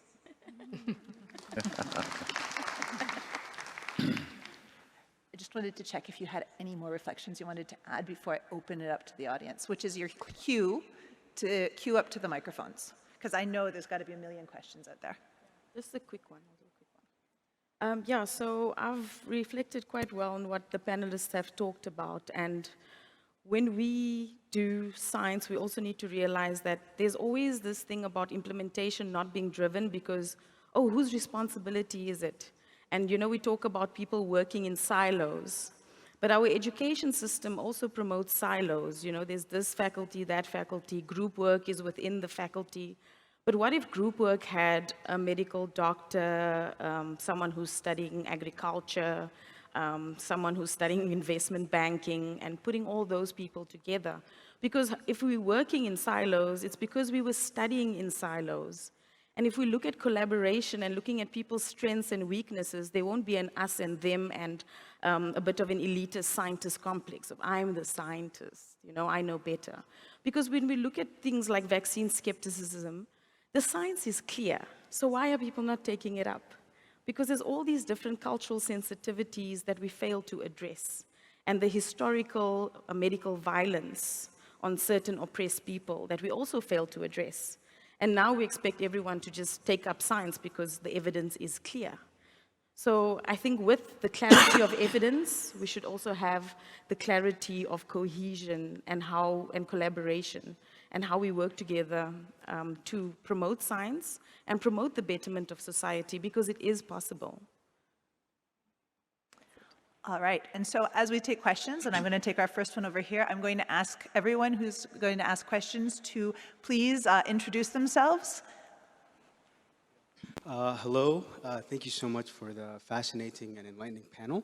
My name is Al-Fadl Osman. Assalamu alaikum as well. I am a public health and global health researcher with the Sudanese National Academy of Sciences.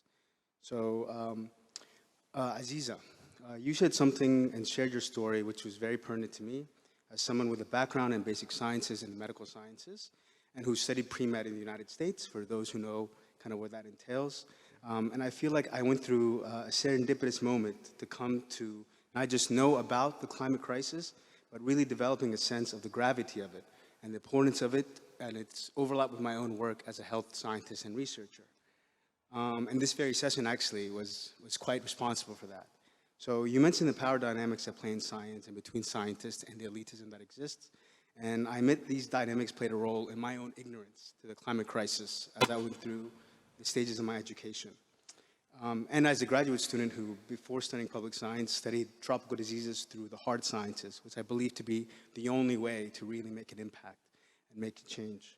So I don't want to assume that others had my own ignorance per se, but I do feel like it does exist from among my colleagues and fellow students. And I wondered what solutions you or any of the other panelists may have so that scientists don't come to appreciate climate, so that many scientists can come to appreciate the climate crisis and the interdisciplinary solidarity that it requires, and then respect for the other disciplines, especially early in their education. Would you like to start, Aziza? Yeah, sure, I'll start. So I think if you are studying hard sciences, it is also possible to advocate for climate justice. Like I said, evidence and research that you do, if your research is showing that people in a certain community are developing certain types of cancer because of certain type of corporation, speak out about it. I mean, there's all this politics around funding, who's funding who, appease the funder. And I think as scientists, highest scientific integrity is about the facts and not about omitting facts to please a funder. So I think there is a role to play, and I think on the work I do is with health systems across Africa called Global Green Healthy Hospitals. And doctors, nurses, and healthcare professionals are advocating for climate justice because they're the ones suffering with 1 million patients, a day that they have to see. In the Highveld area where Eskom's power stations are, people are going to clinics, using an asthma pump, leaving it there for the next person because there's not enough asthma pumps. And who does that affect? That nurse that has to tell the person, sorry, but I have to take this asthma pump back. They're the face of, what we're saying is climate failure, climate policy failure. So they have to be advocates of it. As a scientist, people ask me, so you a scientist that became an activist? And I'm like, no, I'm actually a scientivist. I still do science and I do activism together because the two have to coexist. Wow. Did anyone else want to? Okay, perfect. So just so the audience knows, my plan is to wait for my panelists, especially if you've already had one answer, because I want to catch as many questions as possible. And say, I'm going to go in order. So if I can get the gentleman, yes, in the front here. Hi, sorry.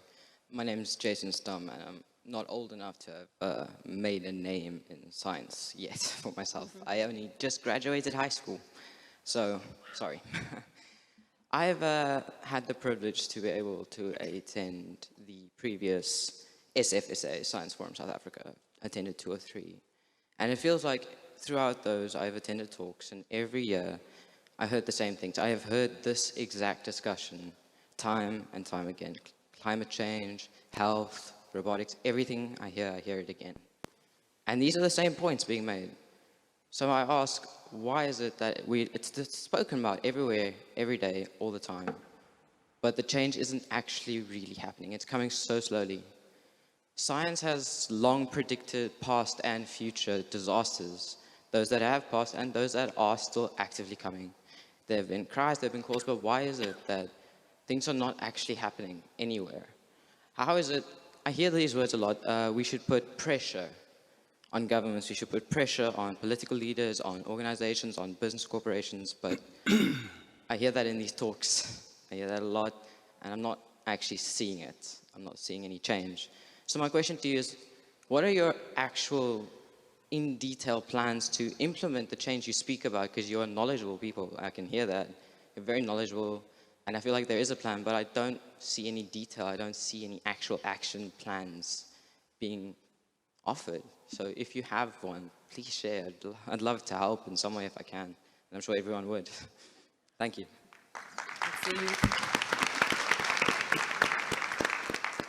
So that's a tough question on question number 2, but I'm going to start by saying, first, thank you for coming, because we want people of all ages, so you don't have to apologize for being young or not being as, what you consider. I'm very happy that you asked that question, and I suspect that people will take you up on that offer, so just be careful what you wish for. And so I'm going to ask which of our panelists would like to take on, oh my goodness, I have lots of them. Okay, which hand went up first? I'll go to Roger and then Magdalena. Is that okay? Sure. Thank you. First, I have a son who just graduated from high school, my youngest son, and he doesn't go to science conferences, so I'm glad you're here. In my classes, I teach on policy and environmental policy. I try to strike a balance with my students between 2 things. One is understanding that the magnitude of the challenges we face are enormous. They're large. And the second is that if we look at the long scope of history, policy matters. It makes a difference. So if this was 100 years ago and we looked on planet Earth, all around the world, every year, millions and millions of people died from extreme weather events because they couldn't predict them, they had vulnerabilities. The last 5 years have seen a lot of people die from disasters, but it's the least in recorded human history. And so over 100 years, there's been enormous progress.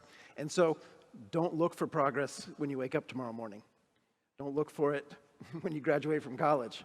And this is one of the things as a policy analyst I've had to get used to, and as with age, you actually begin to see some changes. It takes hard work from a lot of people over a long time, but it also takes faith that those actions make a difference. So my request of you is patience and hard work, and you will see a difference being made, if it's in your community, in your country, or in the world. And that's what keeps us going doing policy. Well, I'm just going to extend what Roger said and then make a comment and a suggestion. So the extension, I mean, to me, one of the great examples of how science leads to policy that really makes a difference, but it does take time, is actually the Montreal Protocol and the CFCs, right? Very relevant to what we're discussing here. Now, I can't remember the exact dates, but it took about 20 years from the time when the first papers were published, showing what it is that's depleting ozone and how we can gradually walk back from that until Montreal Protocol was introduced in the late 80s. And today we actually have science showing that removal of CFCs has led to not only restoration of ozone in the atmosphere, but also restoration of airflow circulation in the southern hemisphere and so on. Now, you may well be sitting there thinking, yes, very well and good, but we all know we don't have time. In the context of climate crisis, we're continuously saying, it's like a minute to midnight, right? We don't have time. But having said that, I do think things don't change overnight.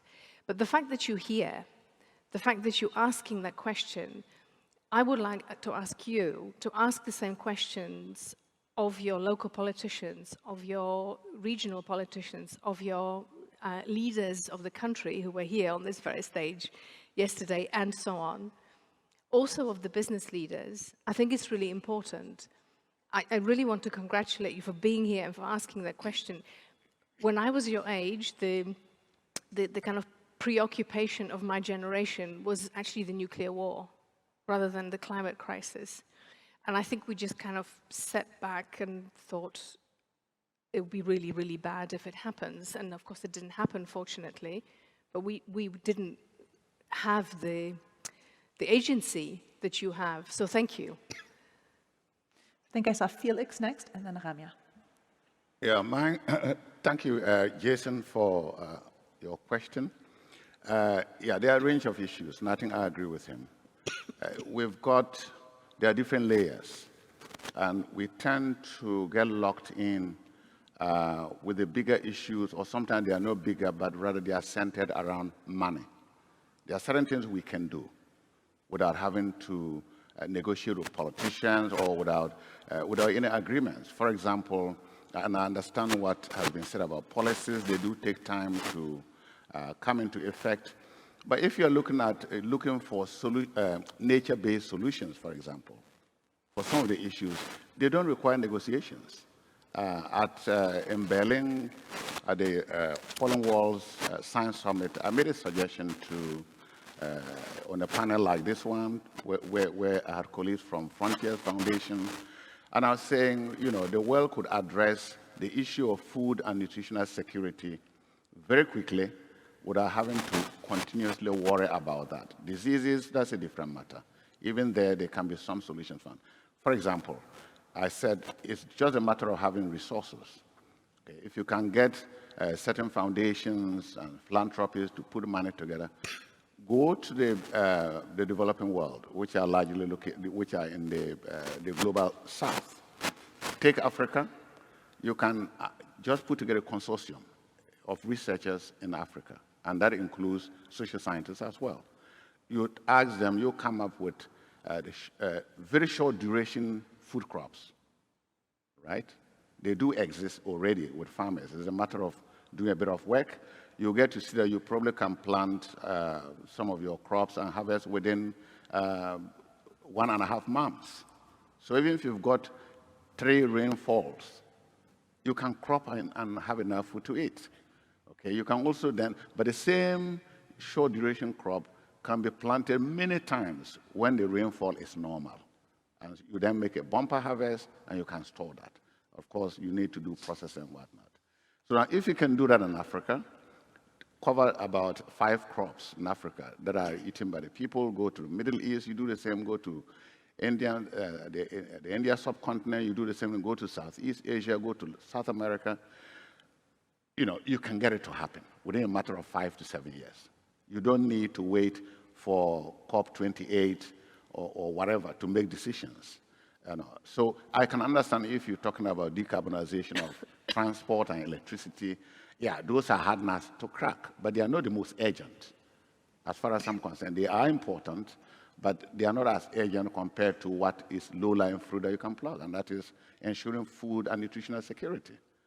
So I think we can do some of those things very quickly, so long as people who have, a burning heart to get things happen are willing to step forward with some resources. The research, already there's a lot of information around that scientists can put together and come up with all of these crop material so that we don't go to conferences and worry about climate change and food and nutritional security. So that one is solved. We can be looking at other aspects. Thank you.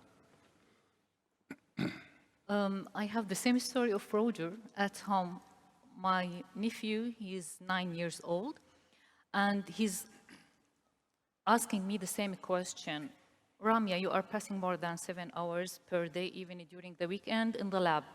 I didn't notice that you changed the word. You didn't solve the water issue in Jordan. And he keeps asking me the same question because he can't see me daily at home.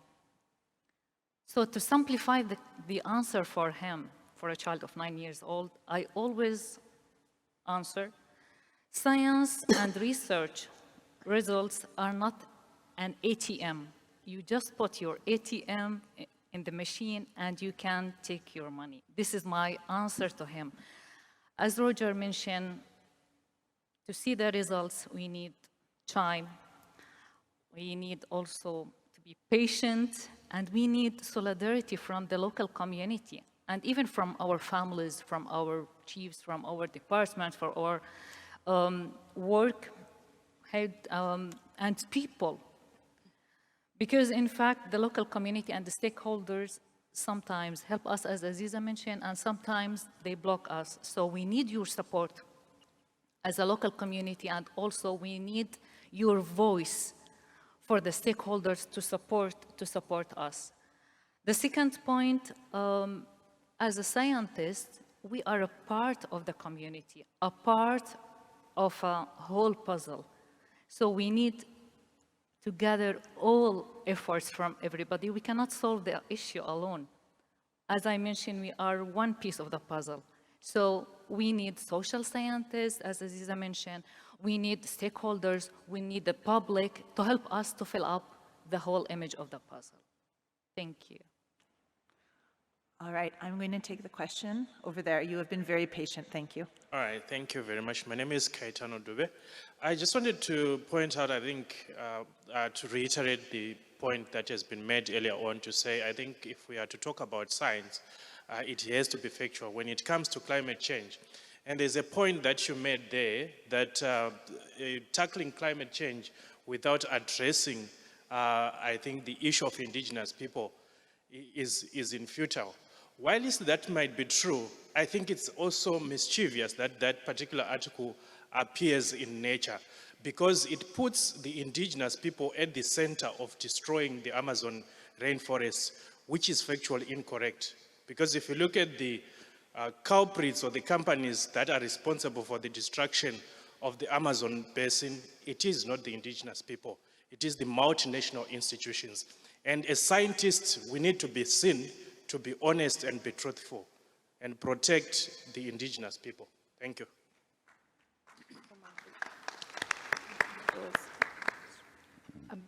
Absolutely the right point. If I can just comment, often in situations like this, there are of course many nuances to it. The problem originates from external parties. Often the indigenous communities may find themselves in situations where the easiest way to support their livelihood is to become complicit in actions that lead to their own destruction. The particular story that I shared is in fact a story that showcases the opposite example. The opposite example where the indigenous people become agents of action that completely excludes those external agents, that then ultimately leads to a positive outcome. So it's that reversing of the situation where you exclude the external parties and again empower indigenous people, but you can't do it without themselves having the agency. So that's in fact what the story celebrates. But your point is absolutely well made. All right. Gentleman over here, please. I'm Nils Christian Stenseth. I'm professor of ecology and evolution at the University of Oslo in Norway. And I'm also a lead author of the most recent IPCC report. I totally agree, of course, with the editor of Nature that facts and science is very, very important in the climate debate. And I also like the picture that you showed, that marching in the street, climate activists with nature, meaning that this is important stuff. I have 2 comments on this.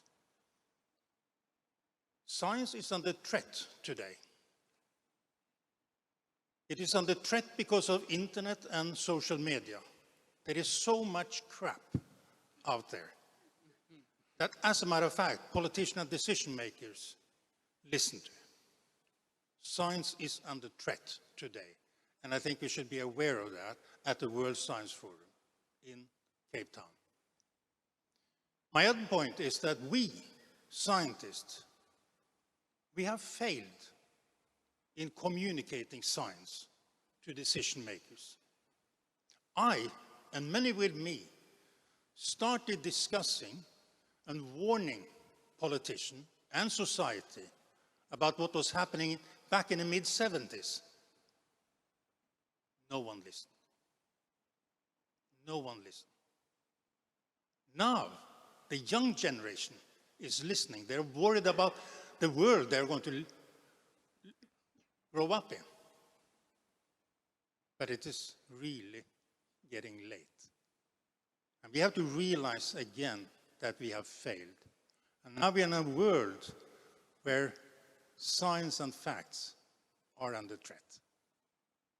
We have to be conscious about that. Thanks.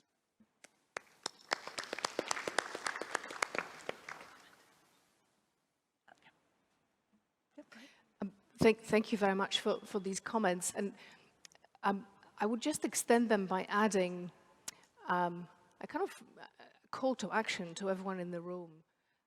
So, of course, I represent a journal that publishes original research. It publishes also science journalism as well as comment and opinions. I think the scientific community has at some point decided that it preferred to do science, and that's what it should focus on, and it should leave communication of science to others. And I would like to put out a call to all of you, if you don't already engage in communicating your science, your research, then please do. Journalists, science writers can do an incredible job, and of course that is their profession. But nobody really understands your research as well as you do. And science, history of science communication is, you know, there are abundant examples of the kind of research which was communicated to the general public, the broader public, in an unbalanced, inappropriate way. And we find ourselves today in a situation where it's very difficult to reverse the circumstances. So I originally trained as a geneticist, and to me, the first example that comes to mind is that of genetic modification. Whether you agree whether that's important or not for sustained agriculture is a separate question. But where that conversation went many years ago, especially in Europe, the continent that I inhabit, was really skewed by the fact that researchers themselves were not engaged in the conversation. So as an extension to that comment, I would say, please engage, please communicate your science.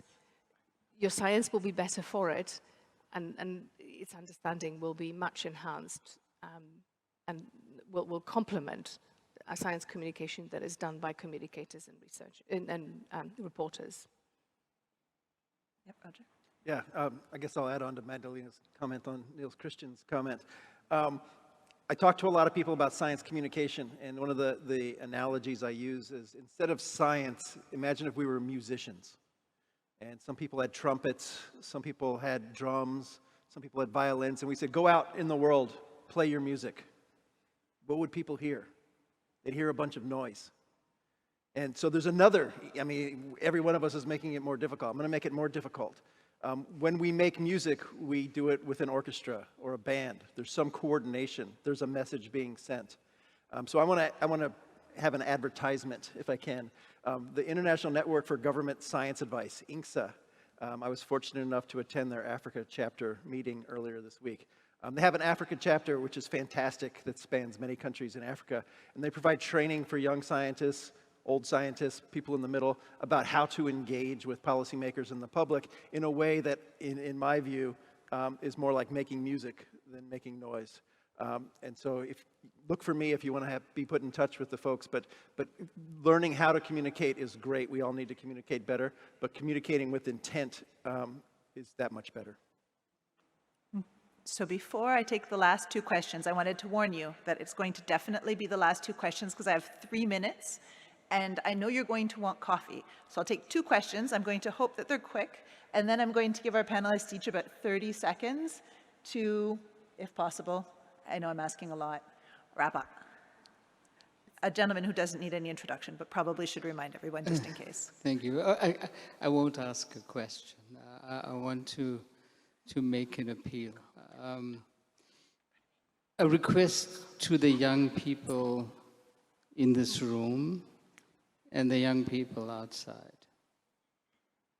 Please be impatient. Please do not respect the rules. Please ignore the constraints.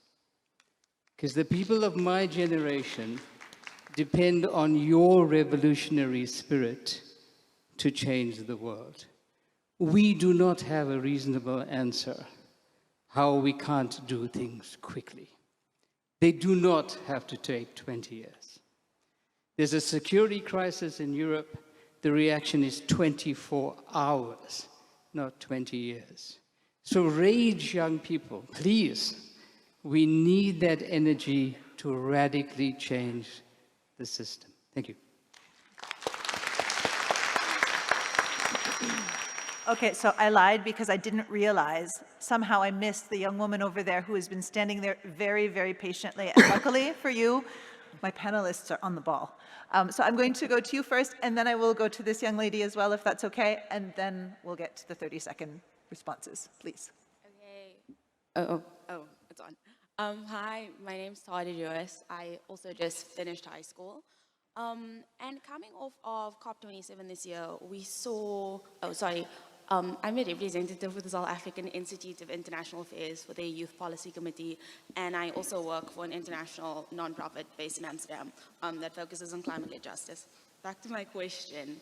So coming off of COP27 this year, we saw that the Minister of Forestry, Fishery and Environmental Affairs said that China and India shouldn't be held liable for climate damages because they were still developing nations.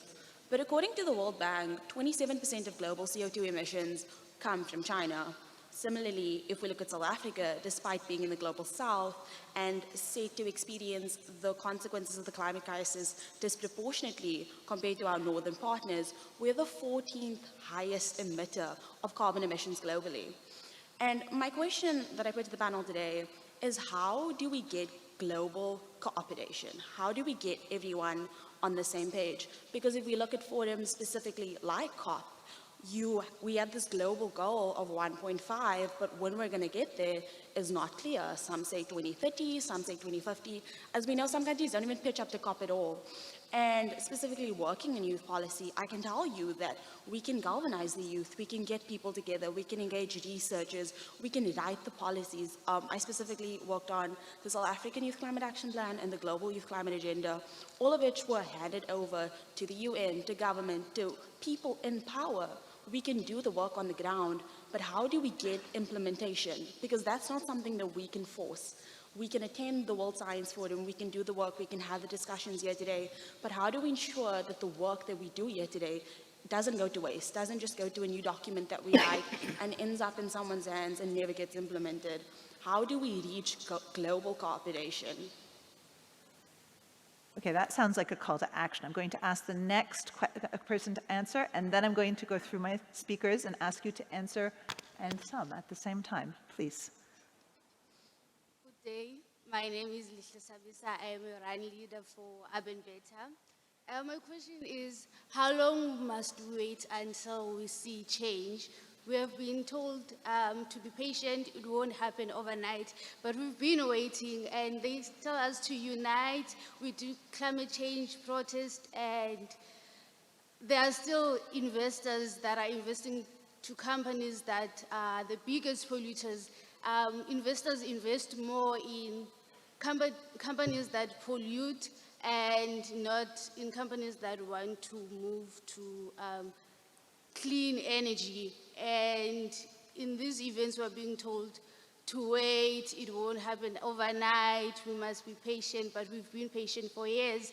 And we don't see change because there are still more investors investing in companies that pollute, and this is affecting us, this is affecting our health, this is affecting marginalized communities, because we are the ones that do not have access to high health facilities, and we're the ones that are suffering, and we are told to unite and wait, but we've been waiting.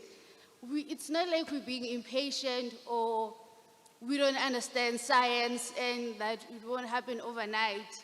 We've been waiting. So how long must we wait until we see change, until we see that there aren't many investors now that are investing to companies that pollute more? They are also investing in companies that want to move to clean energy. And also, what is the government doing to invest in youth? Because I also heard in one of the panelists in COP in Egypt that the youth doesn't have the skills that are needed for green hydrogen technology. And what is done about that? What is done to help the youth?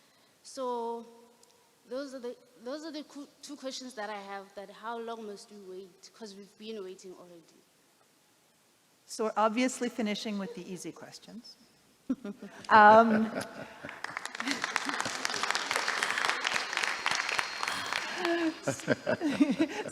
if my panelists are okay with that, I will go along the line and I will ask you to respond to those questions while summing up, and then I will invite the audience to find the speakers when they're having coffee, because I'm pretty sure they're great conversationalists.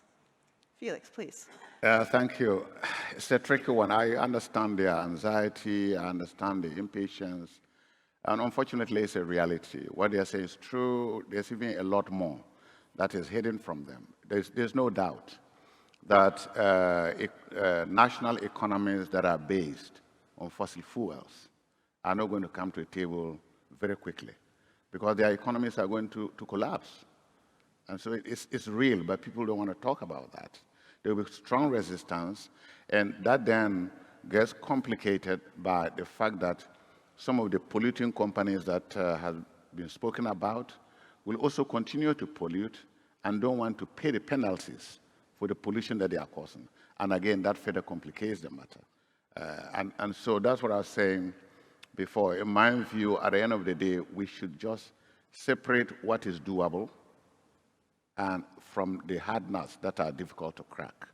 Because if we want to do all of them at one go, we will never get there, because people won't come to the table, they are benefiting from the resources, never mind at the governmental level. I'm just talking purely about business. It's not going to work. So it's an issue that has to be addressed very urgently, as we all want, especially the youth. But we know that it's going to take time. People are going to mark time because of the sheer fact that they won't allow their national economies to collapse. Just as the countries that pollute the most and are very advanced, they have caused a mess. They don't want to come to the table because they don't want to let go any bit of the social advantage that they have. The enjoyment they are getting from their investments and the monies they've accumulated over the years. So it's a big tug of war that I presume we'll have. I can only plead that at our level, especially within Africa, I think we may have to just go back, and I was talking about nature-based solutions in relation to many other things. That's tree planting, which is important. That will start mopping up all your carbon dioxide in the air, and it may not look statistically significant, but if many more people are doing it, including the project that I just shared with everyone, the big Great Wall of Africa. So if farmers are planting trees all the way from here to the Sahel, And there are many fast-growing trees that we can plant. It helps to improve the environmental sustainability. It helps towards environmental health. I mean, there are just so many things that it can restore. That is very simple at very little cost. There you don't need to negotiate at any place. You just do it. So it's a matter of us waking up, and government may have to introduce policies. Agricultural, I mean, what we call agroforestry. That's a very old-fashioned way of farming, but it sustained the environment, and productivity was high compared to the modern system where you just take a tractor and plow millions of hectares and throw in wheat. And then we need to go back to the very old way of doing business. I think that way we'll be respecting the environment, and we can actually restore the environment, the planet, back to at least half of what it used to be. Thank you. I feel like my 30 seconds may be wishful thinking. But I'm still going to continue because I can't, not listen to these wonderful people. Ramya, please. In 30 seconds. Well, like I said, I'm pretty sure it's wishful thinking, but that's okay. I will still wish, and then we'll see where we get to. I promise. I will answer to your question again and again. We are all responsible. You from your position, me from my position. Everybody is responsible. Therefore, let us all together, as a local community, as a scientist, as a decision maker, stakeholders, act now. This is my message to you and to everybody, and to be patient. To see results, we need to be patient. Yeah, I've already talked enough, so I'm just going to say thank you to Nicole and thank you to my panelists here. It was fun, and thanks to the audience, and pass it on. Well, I will be very brief. So an insight to my personality, my glass is always half full. So I'm going to focus on something positive, and that is we haven't seen the kind of change that we would like to see or that we need to see, but we have seen some changes. So the continent I inhabit has made significant contribution to the problem we find ourselves in, and I do see a change in my life, change in attitude to sustainability in terms of consumption, change in understanding of how diet contributes to climate change and issues of sustainability, and I could go on. These are small changes, but they all contribute towards the ultimate goal. So while we are frustrated at the place we find ourselves in, I think it is useful to consider what we have achieved already. Yeah, I just want to, just as a last comment, I'm so glad that the youth have this sense of urgency. It's very important. The first time I attended World Science Forum was in 2011, which was 11 years ago, and I was older than you, and I was the youngest person in the room. And the changes I've reflected on when I've met some of my buddies I've met in 2011 was that while gender inequality is still a big problem, back in Budapest, it was very male, it was very white, it was very above a certain age range. I had severe imposter syndrome back then. So I'm seeing the change in the room, in the scientific community. There's a big change, when we're talking about meaningful inclusion and diversity. And then just the last one about pseudoscience and science being under threat. I really think as scientists, like Google is no longer the biggest search engine, it's now TikTok. Your journal article, you want to publish, yes, but also make a TikTok. Get your teenagers to help you, get on that train and, communicate your science. Thank you. So with that, I would like to invite you to join me in a second round of applause, because I think they deserve a second one, to thank our audience, our audience and our panelists, both of you. Good questions. And then we will release you to coffee. Thank you. Thank you, Nicole.